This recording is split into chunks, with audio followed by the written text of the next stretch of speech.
नमस्कार दोस्तों, मैं हिमांशु मिश्रा आप सभी लोगों का अपने YouTube चैनल एक्सेलेंस क्लासेस में स्वागत करता हूं। तो आज हम लोग चर्चा करने वाले एसएससी सीजीएल 2020 में संविधान के पूछे गए प्रश्नों के बारे में। तो हमारा जो सबसे पहला प्रश्न है वो है, भारत के संविधान का अनुच्छेद 17 किस चीज़ के उन्मूलन से संबंधित है। तो देखिए, अनुच्छेद 17 जो है वो अस्पृश्यता के उन्मूलन से संबंधित है और यह संविधान के भाग 3 में वर्णित है। और भाग 3 जो है वो किससे संबंधित है, तो वो मौलिक अधिकार से संबंधित है।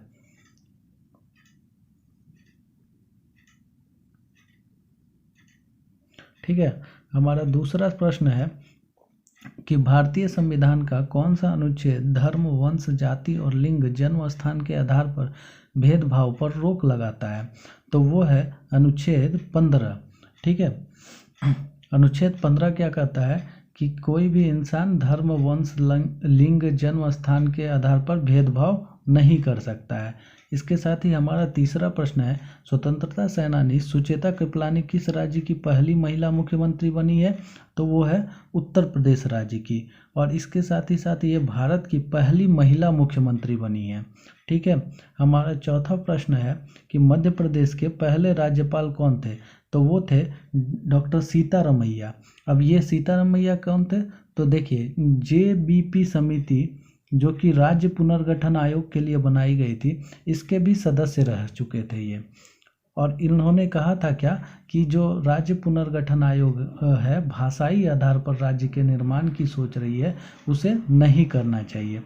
इसके साथ ही हमारा प्रश्न पांचवा प्रश्न क्या है, तो हमारा पांचवा प्रश्न है, हाल ही में हटाया गया अनुच्छेद 370 भारत के किस राज्य से संबंधित है। तो अनुच्छेद 370 जो है वो कश्मीर से संबंधित है। अब देखिए, इसे लागू कब किया गया था, तो इसे 1954 में लागू किया गया था और 5 अगस्त 2019 को इसे हटा दिया गया। 5 अगस्त 2019 को हटा दिया गया।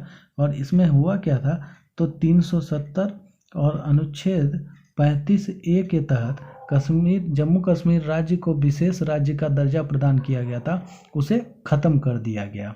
तो हम चलते हैं नेक्स्ट प्रश्न की ओर। तो हमारा अगला प्रश्न है, भारतीय संविधान का भाग 8 किससे संबंधित है। तो भारतीय संविधान का भाग 8 जो है वो केंद्र शासित प्रदेशों से संबंधित है।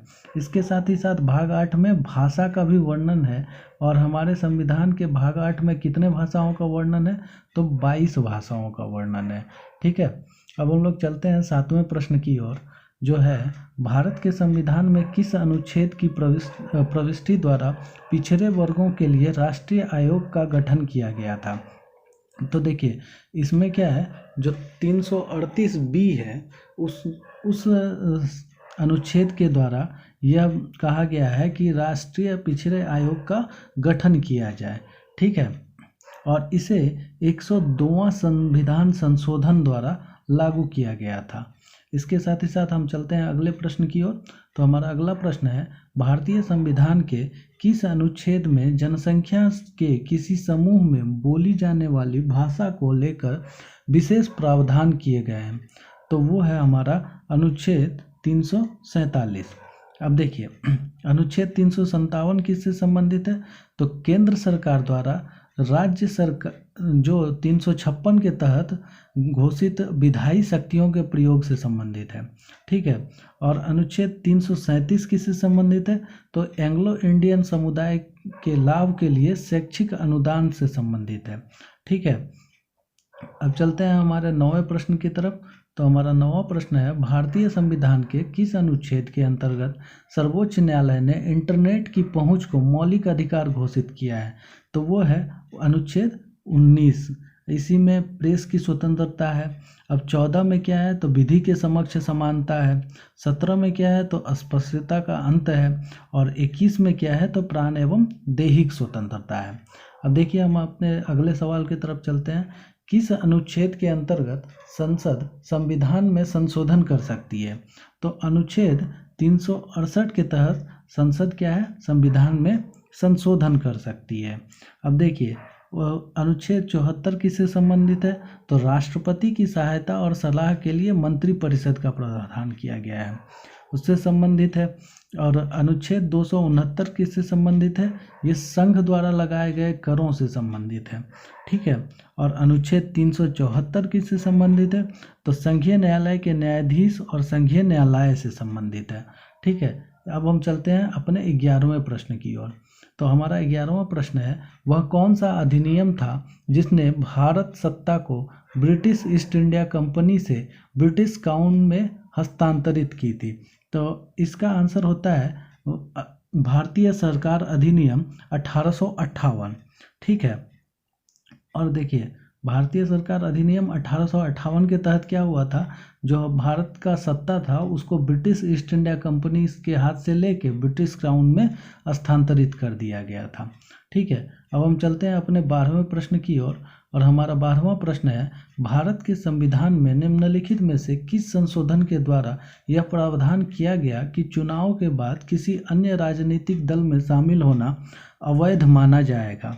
तो इसको हुआ था 52वें संशोधन द्वारा, ठीक है। 52वें संशोधन द्वारा यह कहा गया था कि कोई भी चुनाव के बाद क्या है, अन्य राजनीतिक दल में शामिल नहीं हो सकता है। और इसे लागू किया गया था 1985 में। और इसे क्या किया गया है, संविधान की 10वीं अनुसूची में इसको शामिल किया गया है, ठीक है। 10वीं अनुसूची में इसको शामिल कर लिया गया है। इसके बाद जो हमारा 13वां प्रश्न है वो है, निम्नलिखित में से कौन सा अनुच्छेद सर्वोच्च न्यायालय की अनुषंगी शक्तियों से संबंधित है? अब देखिए, अनुषंगी शक्ति मतलब क्या होता है? तो अनुषंगी शक्ति होता है सहायक शक्ति। तो जो सर्वोच्च न्यायालय है उसके सहायक शक्ति का वर्णन किस में है? अनुच्छेद 140 में, ठीक है। अब हम चलते हैं 14वें प्रश्न की ओर। तो 14वां प्रश्न है, निम्नलिखित में से किस वर्ष भारतीय चुनाव आयोग में पहली बार 2 अतिरिक्त आयुक्त नियुक्त किए गए हैं? तो देखिए, ये हो जाएगा 1989। तो 16 अक्टूबर 1989 की तारीख में क्या हुआ था कि जो मुख्य चुनाव आयुक्त के अलावा 2 अन्य चुनाव आयुक्त नियुक्त किए गए हैं, ठीक है। और वर्तमान में भी यही कंडीशन चल रहा है, एक मुख्य चुनाव आयुक्त होता है और उसके साथ ही साथ 2 अतिरिक्त चुनाव आयुक्त होते हैं, ठीक है। अब हम चलते हैं अपने 15वें प्रश्न की ओर। तो हमारा 15वां प्रश्न है, भारत के संविधान में पहला संशोधन किस वर्ष किया गया था? तो ये पहला संशोधन हुआ था 1951 में, जो कि भूमि सुधार से संबंधित था, ठीक है। पहला संशोधन किससे संबंधित था? तो भूमि सुधार से संबंधित था। और इसको क्या किया गया है?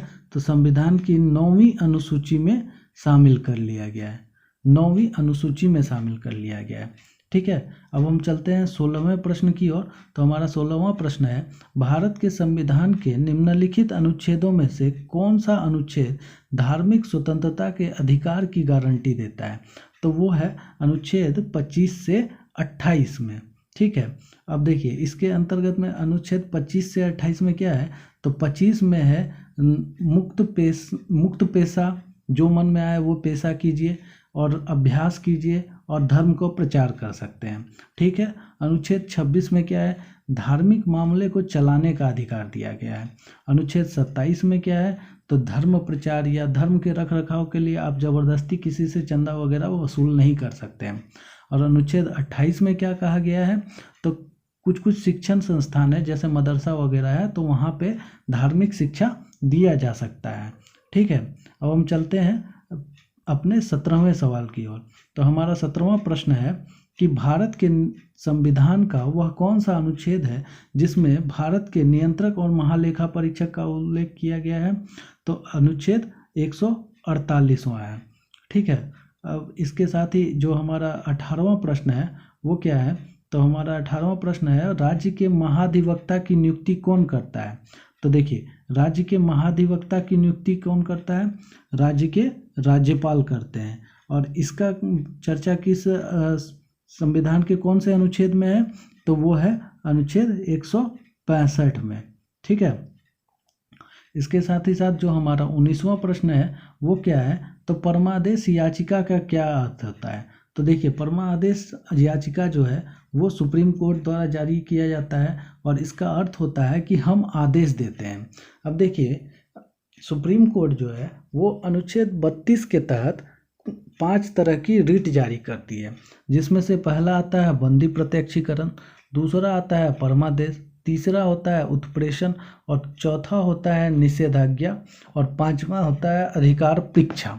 ठीक है, अब इसके साथ ही साथ हमारा जो आखिरी सवाल है यानी कि 20 नंबर जो प्रश्न है वो क्या है, तो भारत के संविधान का कौन सा अनुच्छेद अनुसूचित क्षेत्रों और अनुसूचित जनजातियों के प्रशासन और नियंत्रण से संबंधित प्रावधानों का उल्लेख करता है, तो वो है अनुच्छेद 244 के 1।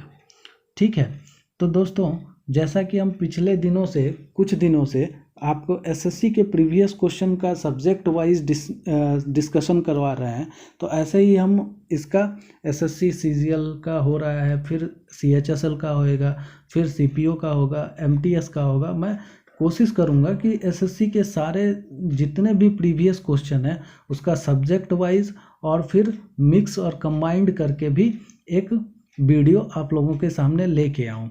ठीक है दोस्तों, तब तक के लिए धन्यवाद और हमारे वीडियो को लाइक एवं सब्सक्राइब जरूर करें।